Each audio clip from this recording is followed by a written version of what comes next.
Esta carta não sabemos o que o cavalheiro escreveu, mas me parece que talvez ele tivesse alguma ideia de como lidar com isso.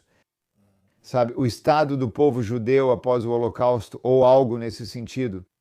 E o Reb já tinha tido uma conversa pessoalmente com ele, sabe? E às vezes o que acontece quando as pessoas têm dúvidas é que elas repetem a pergunta. E parece que a carta que ele escreveu basicamente repete as mesmas perguntas. Ele perguntou quando se encontrou com o Reb, dizendo ao Reb que o Reb tinha lhe dito não penetrou de verdade. Então o Reb responde: vou reafirmar minha opinião. E a primeira coisa o primeiro ponto que ele faz, que é um ponto que o Reb faz em inúmeras cartas, é que quando um fogo está queimando, você não começa a filtrar a água antes de usá-la para apagar o fogo. Em outras palavras, é um momento crítico, é uma emergência. E durante uma emergência, você precisa agir com rapidez, não com perfeição ou com um trabalho de alta qualidade. Você só precisa apagar o fogo. E o principal ponto do Reb aqui é que o povo judeu, infelizmente, está passando por isso. A casa do povo judeu está em chamas. Isso foi após o Holocausto, que na verdade continua até hoje. E infelizmente nós perdemos e continuamos perdendo muitos judeus para a assimilação. E, portanto, o foco precisa ser em envolver o povo judeu. Quero dizer, isso você pode ver que é realmente todo o movimento Chabad hoje. Isso não captura a totalidade do que é o movimento Chabad. Por exemplo, o Yudskis Live é algo muito grande, captura uma grande parte do que é o movimento Chabad, que é realmente a filosofia racídica que guia tudo, mas um dos resultados significativos da filosofia racídica é cuidar de um companheiro judeu, tanto física quanto espiritualmente. E então o Reb fez o segundo ponto, dizendo que enquanto Hitler estava nos matando fisicamente, existe um holocausto espiritual acontecendo, crematórios espirituais, como o Reb usa o termo e usa a terminologia da Casa de Israel, está em chamas. A geração mais jovem está em grande parte presa e, portanto, o perigo, e esse é um ponto muito importante para realmente absorver e começar a viver com isso. O perigo dos crematórios espirituais é mais grave do que o do genocídio físico real. Essa afirmação é importante. Muitas vezes é difícil entendê-la, por isso quero focar nesse ponto. E é isso. Há alguém cuja vida é tirada fisicamente e há alguém cuja vida é destruída espiritualmente. Ou seja, elas continuam vivendo fisicamente, mas não têm uma vida espiritual. E o Reb está dizendo enfaticamente, e isso vem diretamente da Torá, com muitos ensinamentos desse tipo, que lá nosso estado espiritual é muito mais importante do que nosso estado físico, porque de que adianta nosso estado físico se não tivermos um estado espiritual saudável? Isso exige reflexão, se quiser chamar de meditação, mas meditar é simplesmente pensar, apenas pensar sobre essa ideia. E o motivo disso é porque as ramificações disso fariam com que, em outras palavras, tomaríamos decisões, deixe-me dizer assim, as decisões que alguém tomaria, quando realmente valorizam a saúde espiritual como sendo ainda mais importante do que a saúde física. Não quero dizer no lugar da saúde física. A saúde física é muito importante, certo? Mais importante que a saúde física é que tomaríamos decisões bem diferentes. E se você apenas observar, por exemplo, o mundo ao nosso redor, no nosso mundo moderno, eu diria que um dos grandes desafios que temos no nosso mundo moderno é que somos obcecados pelo bem-estar físico. E seja apenas, você sabe, ter nossas necessidades físicas atendidas, mas mais ainda no Ocidente é ter nossos luxos físicos atendidos, certo? E o que vemos como resultado disso, consideramos que definitivamente, vamos dizer, na geração mais jovem, seja lá qual for, talvez alguns de nós, sabe, depende de onde traçamos essa linha. Mas eu diria que nossos filhos com certeza estão na geração mais jovem, certo? Porque eles são mais jovens do que nós, a geração mais jovem. Percebemos que eles estão sendo desafiados enormemente, significativamente e perigosamente, na verdade, emocionalmente. Eles estão muito desafiados emocionalmente. Isso ocorre porque recebem tudo fisicamente, mas não o que precisam espiritualmente, e isso é muito comum. E quando eles não têm uma perspectiva de vida, um foco na vida, e a orientação geral deles é materialista, certo? O que significa que eles não têm uma visão e uma abordagem espiritual da vida. Então isso cria todos os tipos de problemas significativos e, eu diria, grandes problemas de saúde. E eu posso elaborar sobre isso, sobre o que o mundo, sabe, o que tantos dos nossos jovens estão enfrentando hoje, que não existia antes, sabe? O aumento no suicídio é tão significativo, o aumento na ansiedade é tão significativo. Todas essas coisas estão diretamente conectadas com a nossa saúde espiritual. E então o Rebbe está apontando isso para essa pessoa. E eu vou dizer o seguinte, também que muitos pessoas, indivíduos e muitas organizações tentando ajudar com esse problema apresentam todos os tipos diferentes de soluções. Muito frequentemente, na maioria das vezes, não estão dispostos a se envolver com a solução que nós, como povo judeu, temos, que é a Torá, que é o fato de sermos agentes de Deus neste mundo, que fomos colocados aqui com um propósito e que não estamos aqui para viver o nosso próprio propósito, estamos aqui para viver o propósito para o qual fomos colocados aqui.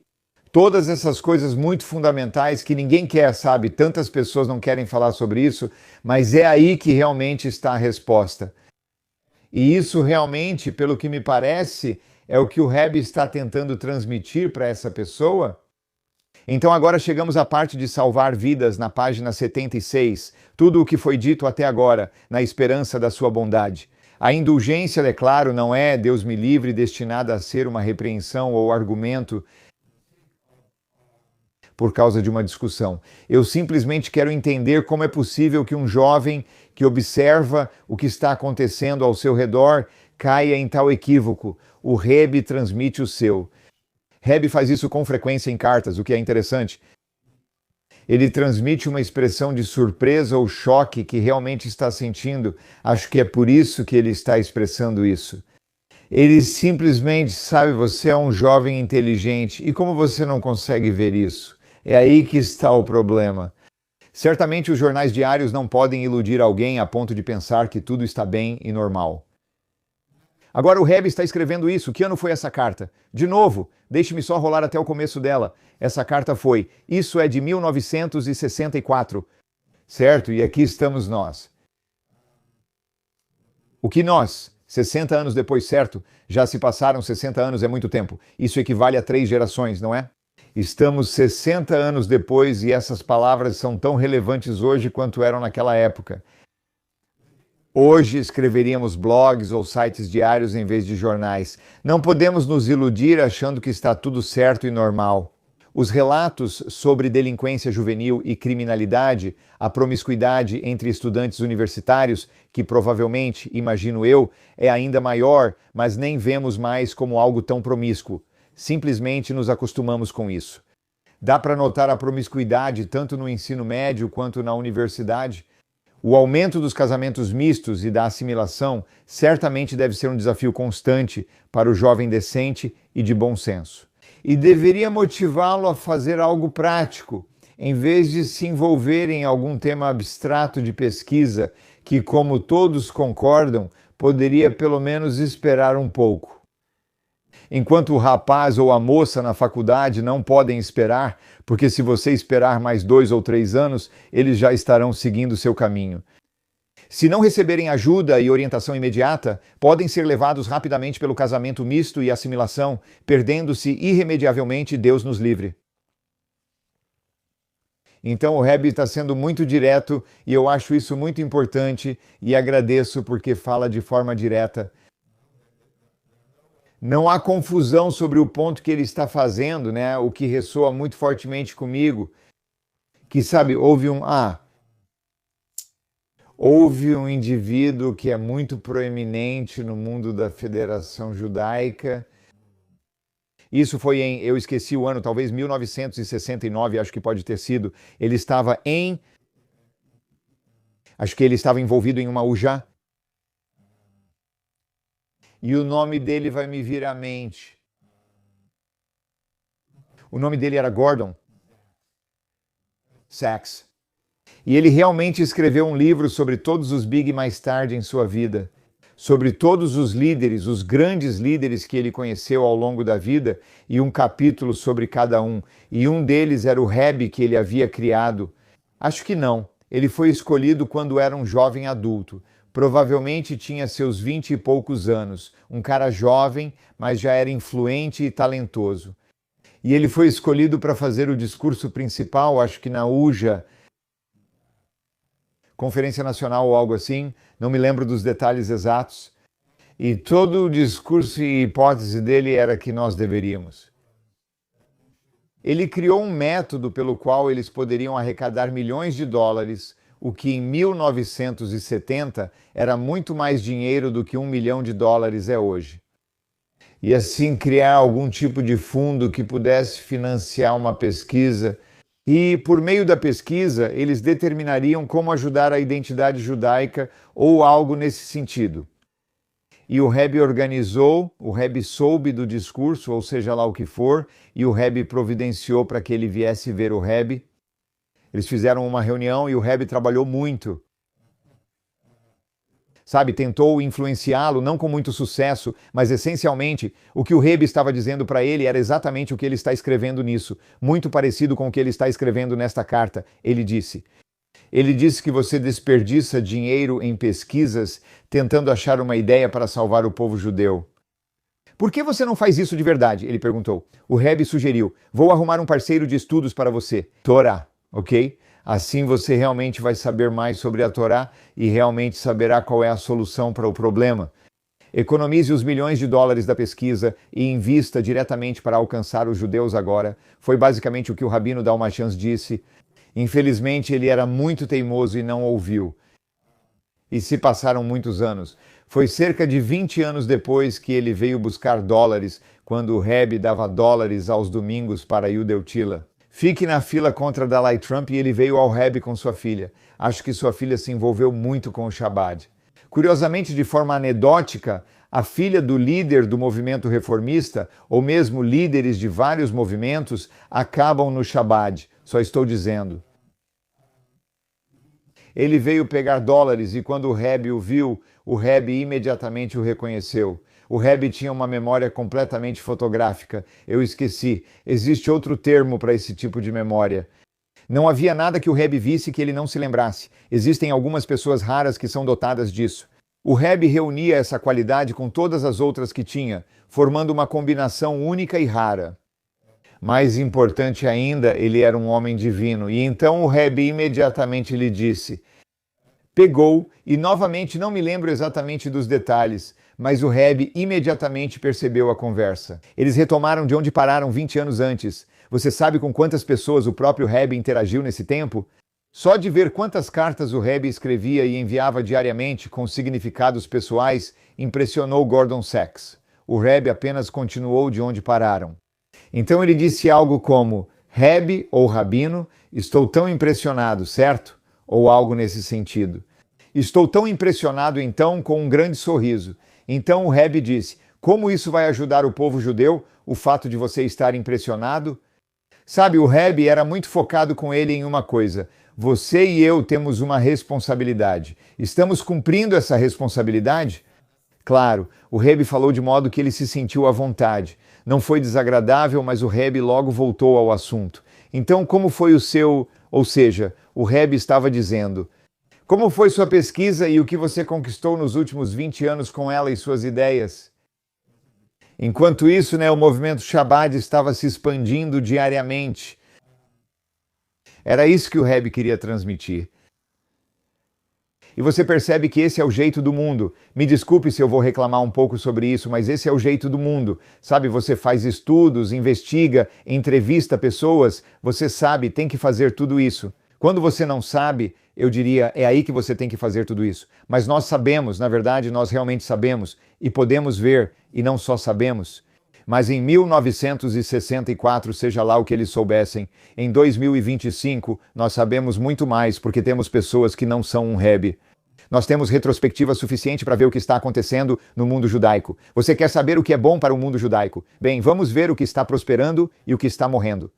Eu não quero ser muito explícito, mas se você apenas abrir os olhos por um minuto, vai ver quais movimentos estão em grande declínio, onde as pessoas estão se assimilando diretamente e os movimentos realmente se tornaram.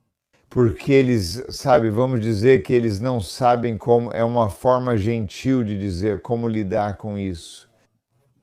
Então eles simplesmente passaram a fazer parte disso, aceitaram isso, Deus me livre, o que é terrível em comparação com o que está prosperando. Havia essa ideia, agora estou realmente desabafando, então espero que tudo bem. Mas essa é a parte divertida, não é? Havia essa ideia de que, sabe, você tem que encontrar as pessoas onde elas estão. Essa era a ideia dos movimentos à esquerda da ortodoxia. É preciso encontrar as pessoas onde estão. Caso contrário, você as perde completamente. Eles nunca vão alcançar pessoas religiosas tão ortodoxas nem se envolver com isso. É demais para eles. Então, houve esses compromissos que foram feitos, e o que acabou acontecendo com o tempo é que os compromissos foram ficando cada vez maiores e maiores e maiores, até que quase não há, sabe, cada vez menos semelhança com o judaísmo. Isso é o que aconteceu até aceitarmos isso. Vamos, entre aspas, tentar dar a impressão de que estamos santificando o casamento misto, mesmo sendo impossível. Então,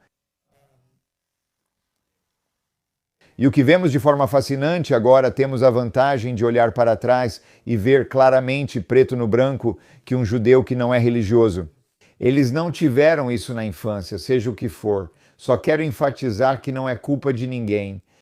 No entanto, eles estão totalmente dispostos a abraçar um judaísmo tradicional, completo, espiritualmente impregnado, como ele realmente é. Nada precisa ser diluído. É um insulto para um judeu dizer que precisamos diluir as coisas para um judeu. Eles queriam uma versão diluída, Deus me livre. Judeus não precisam disso. Pode levar muito tempo até aceitarem. Isso é justo e tudo bem, certo? Todos nós trabalhamos no nosso próprio ritmo. E Roma não foi construída em um dia, e os seres humanos não são, e os judeus não são construídos assim, ou seja, nossa observância judaica não é construída em um dia. Seria muito instável e nunca duraria. Mas pensar que precisamos oferecer uma versão comprometida é um erro muito grande.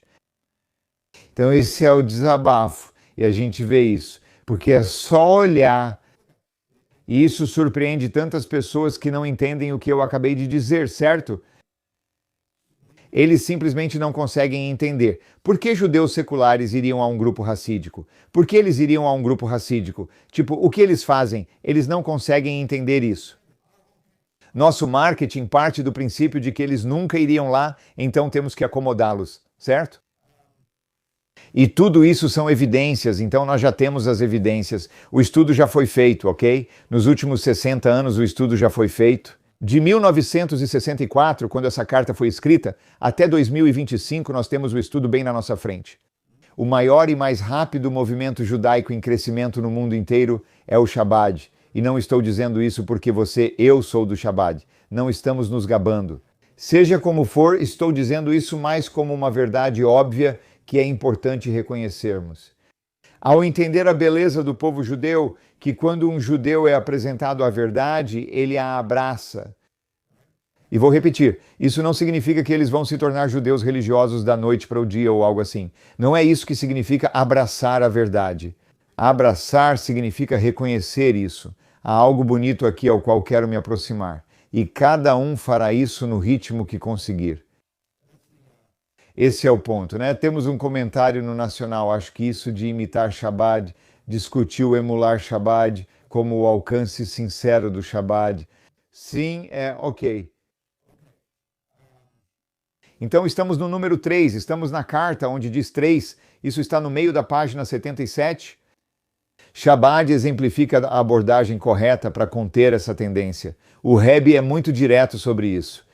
O que, aliás, responde uma das suas perguntas. Qual é o objetivo do Chabad? Essa é uma ótima pergunta. Sobre o que é o Chabad? Quem somos nós?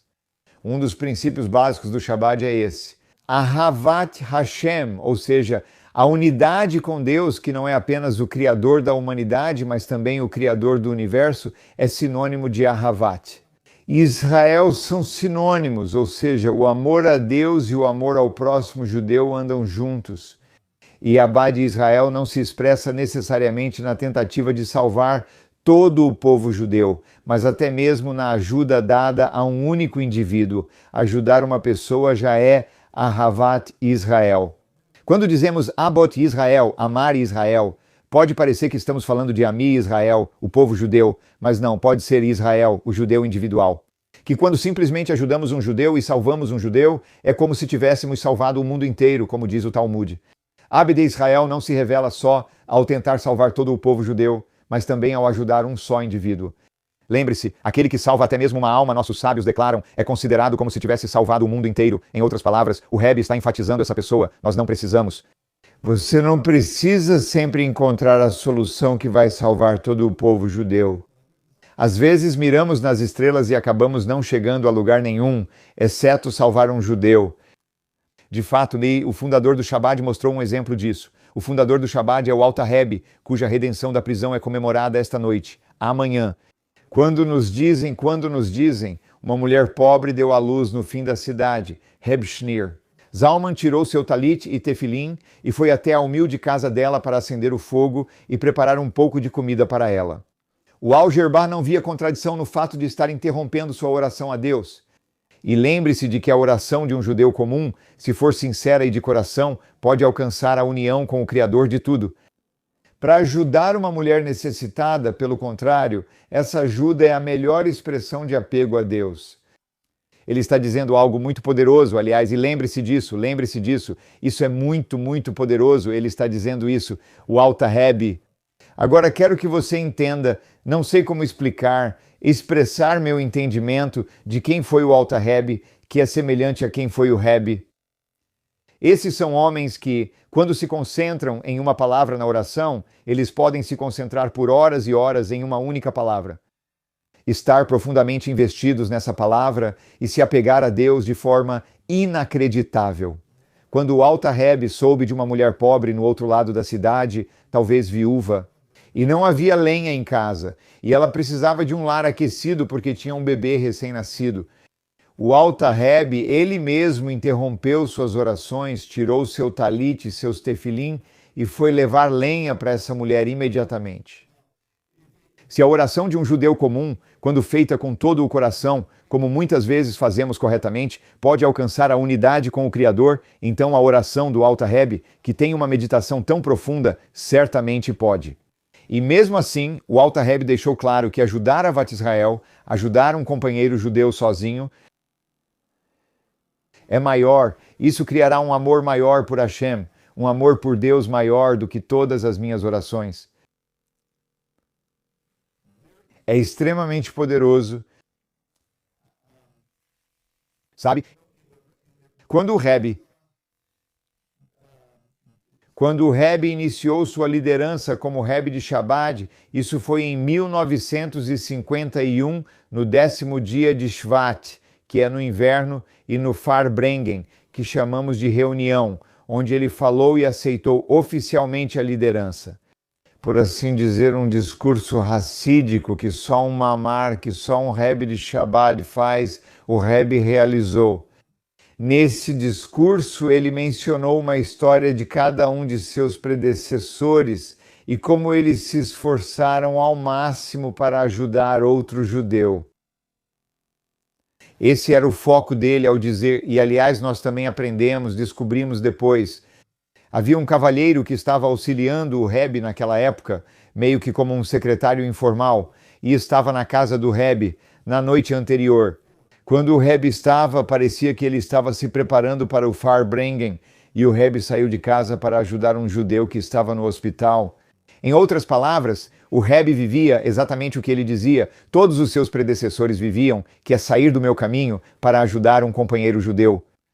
Sempre que você tem a oportunidade de sair do seu caminho para ajudar um companheiro judeu, você está fazendo uma das coisas mais sagradas que pode fazer. Exatamente. Sempre que um judeu precisar, lembre-se de que está recebendo uma grande oportunidade. Eu vejo outro comentário. Recentemente ouvi um ponto engraçado em um dos vídeos de palestras de estudos judaicos. Shabbat é como uma sinagoga ortodoxa, com serviços conservadores para judeus reformistas. Ok, é engraçado, não é tão preciso, mas é bem engraçado. Então eu entendi. É muito bom. Então, uma coisa fundamental, o que é Shabbat, basicamente? O Rebbe está resumindo que um princípio central, ele não é um princípio central do Shabbat. Se você quer saber o que é Shabbat, mande eles para o Fabrengen dos Homens. Mande seu marido para o Fabrengen dos Homens hoje à noite. Com sorte, ele aprenderá mais sobre o que é Shabbat. Aliás, isso foi dito por uma palestrante de Shabbat, então não foi. Sim, não, isso foi bom. Eu achei que era uma perspectiva interessante. Sim. Então, o motivo pelo qual eu fiz isso é porque não me sinto confortável em dizer que o Shabbat tem serviços do movimento conservador. Eu não me sinto confortável com isso. Mas eu entendi a essência do que ela estava tentando dizer, ou ele, ou quem quer que fosse que estava falando. Sim, teve um rabino que uma vez também disse isso, era um rabino que foi criado como ortodoxo. Ele não era um rabino do Shabbat, ele era, na verdade, local. Não quero mencionar que ele, de abençoada memória, já faleceu. Ele foi criado como ortodoxo, mas se tornou rabino de uma sinagoga conservadora e brincava: sou um rabino ortodoxo de uma sinagoga conservadora com congregantes reformistas. Então é a mesma ideia, é isso mesmo, sim, exatamente. E esse é o nosso objetivo. Nosso objetivo é trabalhar especificamente com todo o povo judeu. Então é amar a Deus e amar o judeu e amar o caminho. A melhor maneira de amar a Deus é amando quem Deus ama, é isso que o Hayon Yon diz que ele está mencionando, e a forma de amar quem Deus ama é amando os filhos de Deus. De fato, né, o próprio fundador do Shabbat deu o exemplo. Acabamos de ver isso. Certo, próximo parágrafo. Como você pode, e eu vi isso com todo o respeito a você, ficar parado nesta cidade enquanto está cercado por milhares? Parece que ele está em Nova York, cercado por milhares e milhares, diante de milhares de seus companheiros judeus que estão sofrendo por falta de orientação e direção para o caminho certo na vida, o caminho da Torá, Torá Shaim. Você pode ignorar os clamores das crianças judias que, se não receberem ajuda imediata, podem ser condenadas a um crematório espiritual? O Rebbe via a urgência disso como algo que precisava ser feito imediatamente e não podíamos esperar. Você não deveria dedicar todas as suas energias e capacidades a esse trabalho de salvar vidas? É minha esperança em oração que, a partir deste momento, pelo menos você abra seus olhos e coração para o que eu disse e escrevi para você. Que você, sem mais procrastinação, utilize plenamente os dons e capacidades que a providência divina lhe concedeu para ajudar a guiar crianças e adolescentes judeus ao caminho da Torá e das mitzvot, ajudando a salvá-los das garras da assimilação completa. Como explicado nos ensinamentos de Shabbat, fico feliz que você tenha interesse.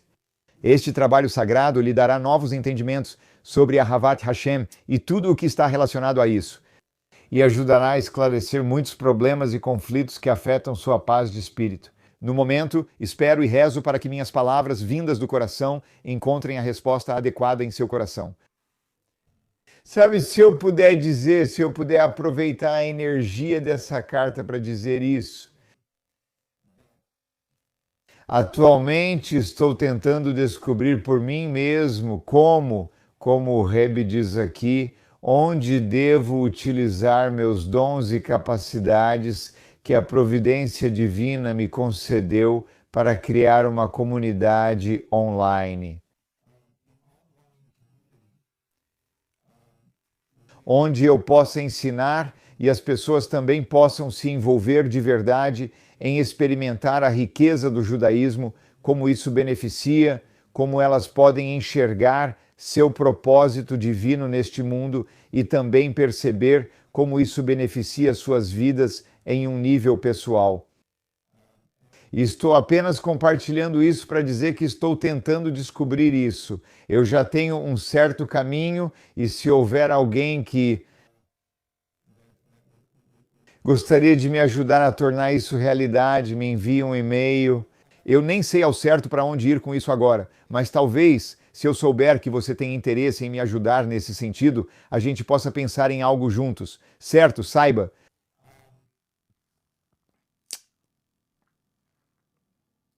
Próxima letra, 26. Estou me preparando para uma carreira e para perspectivas mundanas em resposta à sua carta do 6º dia de Cheshvan. Este é o ano de 1954. É evidente que não vim com reclamações, especialmente não contra sua filha.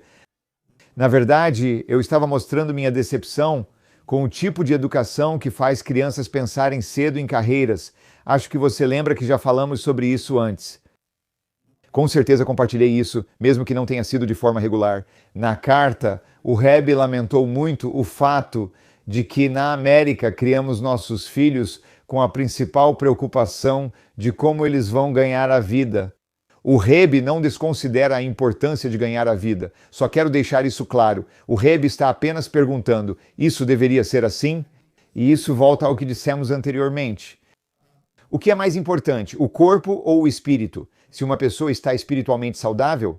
Veja, eu digo isso porque meus filhos vão para o mundo sem terem se preparado para se sustentarem, e eu fiz a mesma coisa. Então eu me casei com 23 anos de idade e eu não tinha.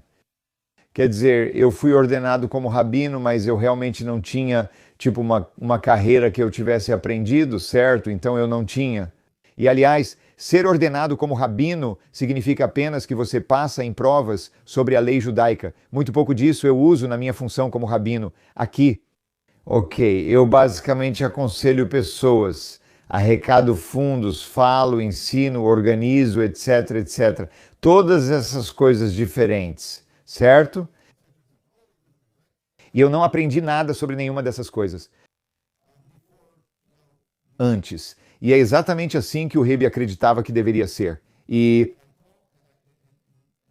eu digo às pessoas que sei que se meus filhos forem emocional e espiritualmente equilibrados e viverem com propósito, que a convicção e a paixão deles vão ajudá-los a descobrir o que quer que Deus tenha planejado para eles, desde que se conectem com quem são e com seus dons. Então eles vão pegar isso e viver plenamente, enquanto você pode conhecer outras pessoas. Eles aprendem uma profissão e se saem muito bem financeiramente, mas muitas outras áreas da vida deles ficam muito carentes, e isso cria uma base muito fraca. Então existe isso, e o espírito é muito mais importante do que o corpo. Novamente, o corpo é muito importante. Não quero dizer de forma alguma que o corpo não seja importante, porém o espírito é muito mais importante para que até mesmo o corpo prospere. Ok, então o Rebbe está dizendo aqui que essa ideia de começar a pensar sobre a carreira deles não é só isso. Em outras palavras, eu diria que hoje, no nosso mundo moderno, as crianças são muito claras. Desde pequenas, talvez com 8 ou 10 anos de idade, elas sabem muito bem que precisam se sair bem na escola para que possam ganhar a vida. Isso é algo explícito ou implícito, ou é dito para elas de forma clara ou está subentendido, e assim isso se torna o foco. Como a criança sabe, isso é muito importante, é isso que elas aprendem, então é isso que elas sabem. Então o Rebbe diz que não é só isso, isso muda toda a forma de vida e educação dentro da nossa comunidade ao copiar visões seculares. E ele está realmente falando ele está falando para uma comunidade religiosa agora, para uma pessoa religiosa, obviamente, porque isso é verdade na comunidade religiosa. Isso foi muito adotado, pelo menos de forma subconsciente, se não explicitamente também, onde as pessoas ficam muito preocupadas com seu sustento mais do que qualquer outra coisa. Com base nas decisões dos nossos sábios, após 3 vezes, estabelece-se a presunção de que quando algo acontece 3 vezes, presumimos que assim seja. Após notar essa característica em sua filha e 2 filhos que vivam, eu vi 3 dos seus filhos e todos eles expressaram para mim esse sentimento de preocupação em ganhar a vida. Eu sabia que a fala de uma criança é aprendida com o pai. Então, mais uma vez, você está vendo aqui que o Rebbe era de verdade. Eu vou usar essa palavra, mesmo que eu não descreveria o Rebbe dessa forma. Mas o Rebbe era um verdadeiro orientador espiritual, ou eu deveria dizer um orientador de vida, na verdade, porque abrangia tudo, não só o espiritual, mas todas as áreas da vida. O que eu quero dizer com isso? O que eu quero dizer com isso é que, se alguém quer realmente orientar ou guiar outra pessoa na vida, tem que estar disposto a dizer o que vê como verdade. Você não pode só fazer a pessoa se sentir bem, senão não está ajudando. Veja como o Rebbe faz. Ele é muito claro sobre o que acha certo. Ele faz isso da forma mais gentil, diz ele. Não quer ser duro, tipo, é assim e pronto. Mas o Rebbe é muito claro sobre o que acredita que a pessoa deve saber. É claro que não vim aqui para lamentar o passado. O Rebbe menciona isso frequentemente em cartas. Não estou aqui para lamentar o passado. O passado é passado. O que já foi, tudo bem. Mas minha intenção era apenas corrigir. Daqui para frente, a questão é, vamos garantir que no futuro as coisas estejam mais alinhadas. Não se deve apresentar que uma pessoa bem-sucedida é alguém que tem uma contabilidade adequada e conhecimento claro de como vai se sustentar. Isso não é o que significa sucesso.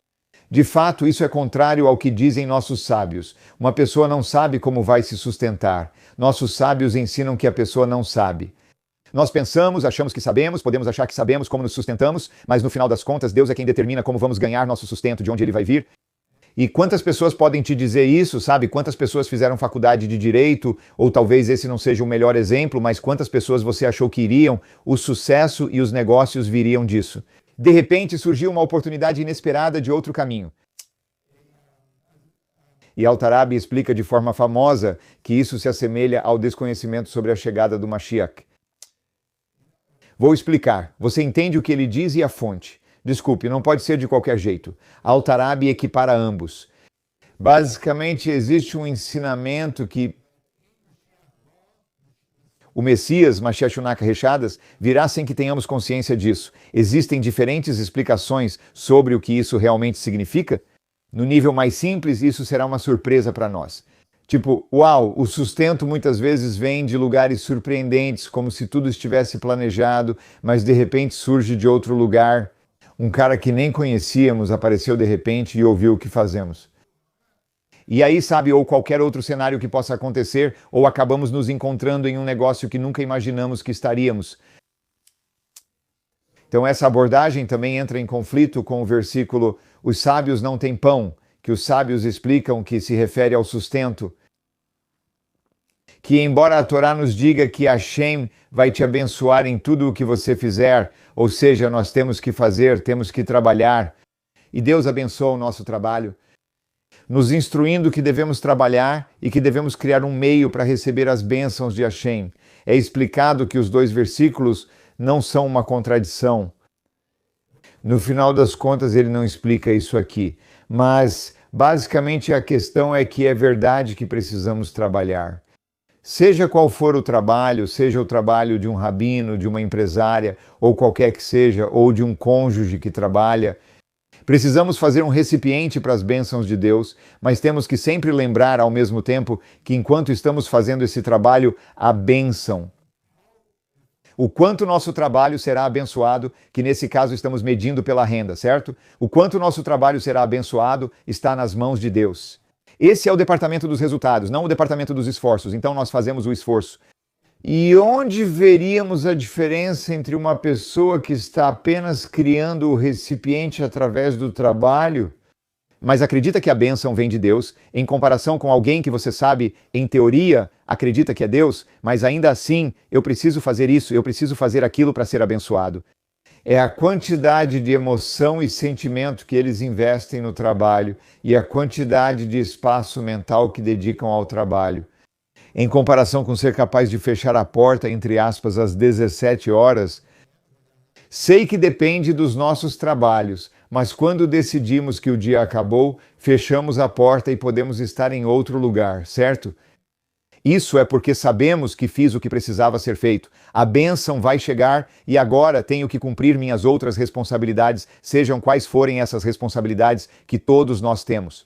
Seja apenas vivendo como judeu, há diferentes coisas que um judeu deve fazer todos os dias. Seja sendo um bom cônjuge, sendo um pai adequado, sendo um filho adequado. Todas as diferentes obrigações que temos, ser um membro da comunidade, ajudar outras pessoas, todas essas coisas diferentes. De qualquer forma, a partir de agora, seus filhos devem sentir que o destino deles no mundo depende do ilimitado e irrestrito, Ein Sof.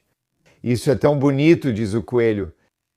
Eu te abençoo para que seus filhos sintam que o destino deles neste mundo vem de um único lugar e de um único lugar apenas, o ilimitado e irrestrito Ein Sof. A luz infinita de Deus é de onde vêm nossas bênçãos.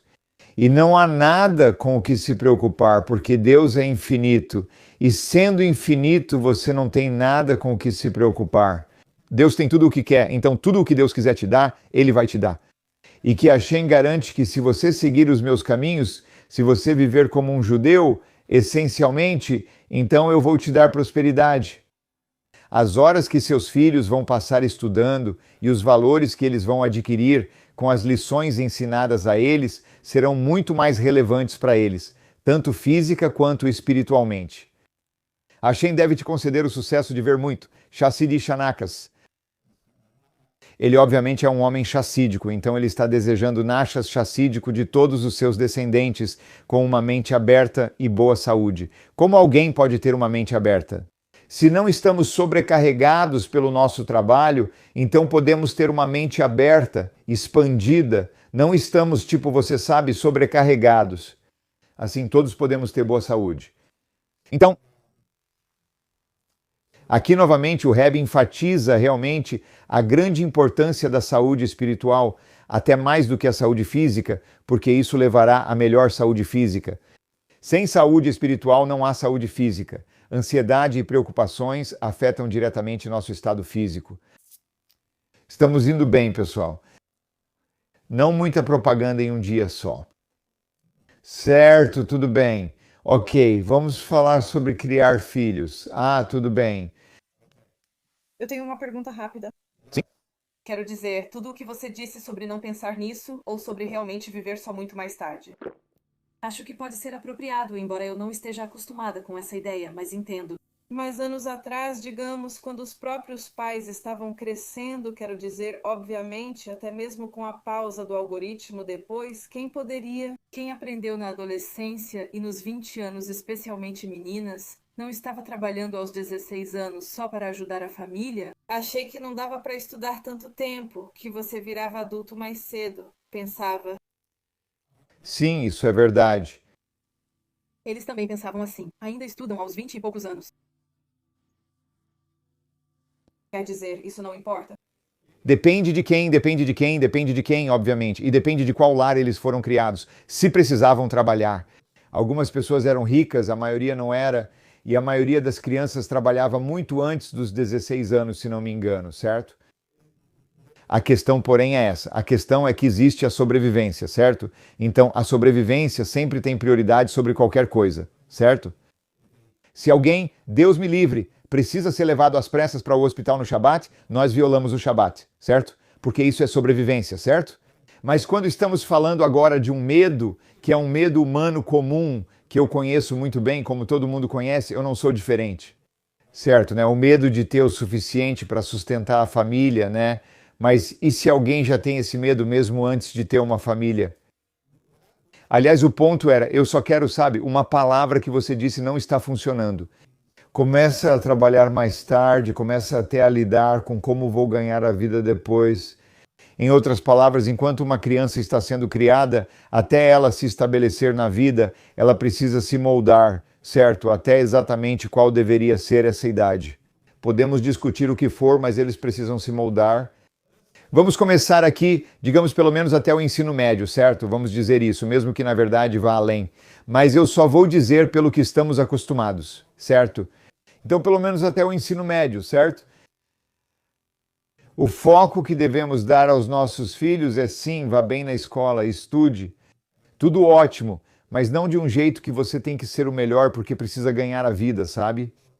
Isso os doutrina a um modo de pensar que é muito difícil de desfazer mais tarde na vida, porque fez parte da criação deles, né? Mas só para ser bom, para ter informação, educação, ser uma pessoa instruída, etc. Mas principalmente o foco está no caráter deles e no propósito deles neste mundo. E isso eles não vão conseguir obter de lá. Se não estudarem em escola judaica, não terão isso na pública, precisam aprender em casa. Meus filhos, eu acredito, todos sabem que eu não me preocupo nem um pouco com o que eles tiram nas provas. Quer dizer, obviamente eu adoraria, eu gostaria, eu gosto quando eles vão bem nas provas e eu comento sobre isso quando acontece. Mas eu não tenho nenhuma reação forte se eles não vão muito bem na prova. No entanto, se eles fazem algo que é inadequado com um amigo ou magoam os sentimentos de um amigo, aí eu tenho um grande problema com isso, certo? Se eles não são, quando eles violam o caráter que uma pessoa de bem deveria ter, isso é um problema. Ou no relacionamento deles com Deus, quando eles não estão vivendo de acordo com quem deveriam ser. Tipo, o que está acontecendo? Isso é ainda mais importante para mim por causa do caráter deles. Eu sei que se eles têm caráter, se eles têm valores e vivem de acordo com isso, eu sei que eles vão se sair bem em qualquer coisa que fizerem. E quando eu digo que vão se sair bem, não quero dizer que vão estar bem financeiramente. Eu não sei, isso é com Deus, Deus vai decidir isso, mas eu sei que eles vão ser capazes de construir o próprio caminho para se saírem bem. Espero ter respondido sua pergunta, Joyce, mas tudo bem.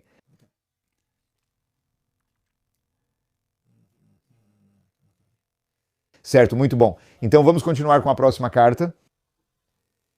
Bênçãos e saudações. Sua carta do dia 18 de Mar Regran acabou de ser recebida. Fiquei satisfeito ao ler no final que eles continuam organizando os Farbrainianos e eles falam explicando ideias que ainda estão pouco claras para os ouvintes. Então, sobre quem ele está falando, o Rebbe aprecia que eles continuam ensinando diferentes ideias através dos Farbrangians e de outras formas para trazer clareza aos seus ouvintes. É autoevidente e óbvio que eu protesto com todas as minhas forças. Uau, a frase no final da sua carta. O mar de apatia que já está entre nós. Certamente, até na sua opinião, isso é mais uma frase poética do que realmente descrever a situação. Ainda assim, afirmo que protesto até mesmo contra tal frase poeticamente. 8 Sahara, a inclinação ao mal de cada pessoa. Muitas vezes usa esse argumento para justificar isso.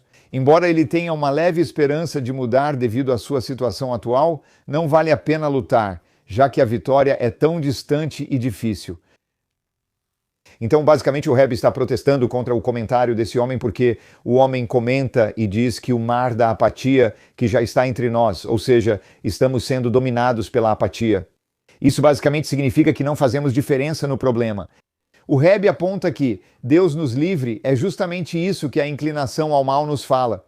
Você sabe quanta mudança realmente fará na sua vida? Então, para que tentar? E muitas vezes pensamos assim, não é?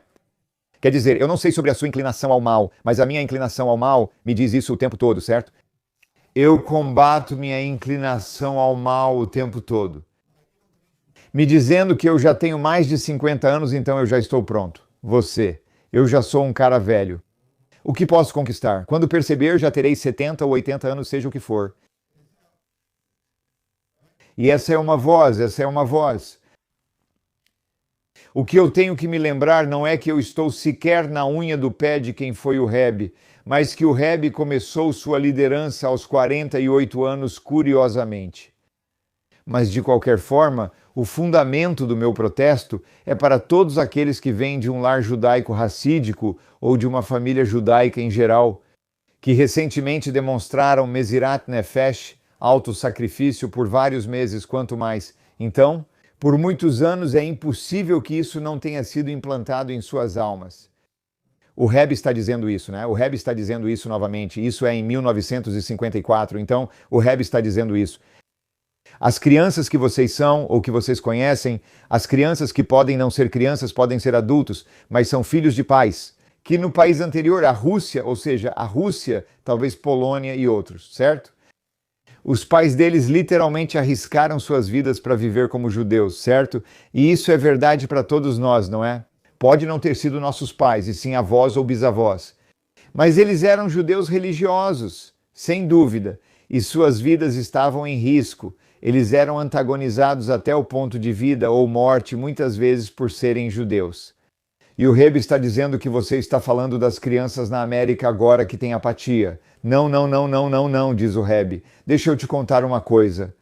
Essas crianças, né, seus pais, tinham autossacrifício. Isso significa que eles estavam literalmente dispostos a sacrificar suas vidas para continuar vivendo, para não deixar de viver como judeus. E quando as crianças vivenciam isso dos pais, e mesmo que tenha vindo dos avós, isso fica enraizado na alma da criança. Isso é uma afirmação fascinante que o Rebbe está fazendo. Isso se torna implantado em suas almas, diz o Rebbe. É impossível que isso não tenha sido implantado em suas almas. Também é impossível que isso não tenha sido transferido para seus filhos e filhas. Além disso, as características dos pais, especialmente aquelas expressas na vida diária por um tempo considerável, são impregnadas nas almas de seus filhos e filhas, tornando-se parte deles. Quando as crianças veem seus pais agindo de determinada maneira dia após dia, isso se torna parte de quem elas são. Sabe, hoje em dia, com toda essa conversa sobre trauma, todos falam sobre trauma intergeracional, mas por que não falamos sobre outra coisa também? Perseverança intergeracional. É disso que o Rebbe está falando, perseverança intergeracional. Em vez de falar sobre, não estou dizendo que não devemos falar sobre isso, mas além de falar sobre trauma intergeracional, sabe de uma coisa? Meus pais me deram outra coisa também, além disso, como eles lidaram com o trauma deles. Eu também aprendi isso com meus pais.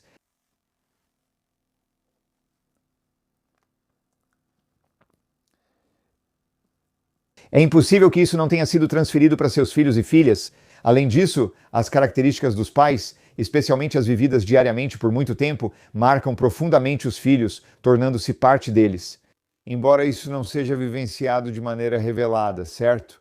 Porque estamos falando de elementos um tanto subconscientes quando eles são colocados em circunstâncias diferentes que não exigem o nefesh de um mestre. Para cada movimento interno, ele permanece completo. Então o Rebbe está dizendo agora: o fato é que seus pais viveram em ambientes muito desafiadores que exigiram autossacrifício. Seus filhos na América não vivem em ambientes tão desafiadores, por isso não precisam de Mezirat Nefesh. Não deixe isso te enganar a ponto de pensar que eles não têm isso, só não está sendo exigido. O que é conquistado após uma luta de vida ou morte em condições difíceis não pode ser removido nem de propósito. Ainda mais, não é mesmo? Então é impossível que isso desapareça naturalmente? Em outras palavras, o Rebbe insiste que essa característica que os pais tinham, eles transmitiram para seus filhos. Com certeza também absorveram isso. Tudo isso no que diz respeito a eles. Seus pais enfrentaram uma batalha difícil por décadas e saíram completamente vitoriosos. Uma grande parte dos filhos de vocês também participou dessa batalha. Para não se assimilarem ao ambiente, seja de forma ativa ou passiva, essas tendências estão gravadas na lousa de seus corações e nas profundezas de suas almas. Entretanto, depois entraram em condições de vida ainda melhores e agora estão em situação mais favorável. Eles estão na América fazendo-os acreditar que não precisam lutar por sua existência, já que não há ninguém os perseguindo e claramente forçando-os a se converterem da sua religião, Deus me livre. Então os instintos que os alertam sobre ameaças à sua vida adormeceram, como é da natureza humana. Agora eles não sentem uma ameaça à sua vida, então não estão reunindo autossacrifício. Portanto, a ameaça de um inimigo que se apresenta como amigo é muito maior. O Rebbe está dizendo que na América, o inimigo que mente na América é muito mais ameaçador do que o inimigo que mentiu. Isso era na Rússia, porque na Rússia eles diziam: nós te odiamos, vamos te matar ou vamos acabar com quem você é. Na América é um caldeirão. Venha, seja bem-vindo, sem problema, mas isso é ainda mais perigoso. Quando há uma ameaça, você reage, mas se não percebe a ameaça, Deus nos livre do que pode acontecer. Deus me livre, alguém descobre que tem uma doença. O que você faz? Você luta contra a doença? O que acontece se a pessoa não sabe que tem a doença? Ela aparece no hospital, o hospital diz: você está no estágio 5, não sei nem se existe esse estágio, né? Mas eles dizem, sabe, você tem 2 semanas de vida para tratar. Está por todo o seu corpo, Deus me livre, né? Mas você não sabia que precisava lutar. O inimigo estava lá e você não sabia. Esse é o desafio que temos agora. O mesmo vale para eles. Diante de questões que desafiem seus princípios religiosos, provavelmente nem discutiriam ou responderiam. Eles simplesmente responderiam não com convicção. Se alguém viesse e atacasse diretamente o judaísmo desses jovens americanos, eles diriam não. Como isso começa com questões triviais para eles e pequenos desvios do caminho do rei e do rei do mundo, que é o santo, bendito seja ele, há justificativa para as pessoas se enganarem, dizendo para si mesmas: não há motivo para me preocupar que eu vá me desviar do caminho certo. Isso é apenas um pequeno desvio.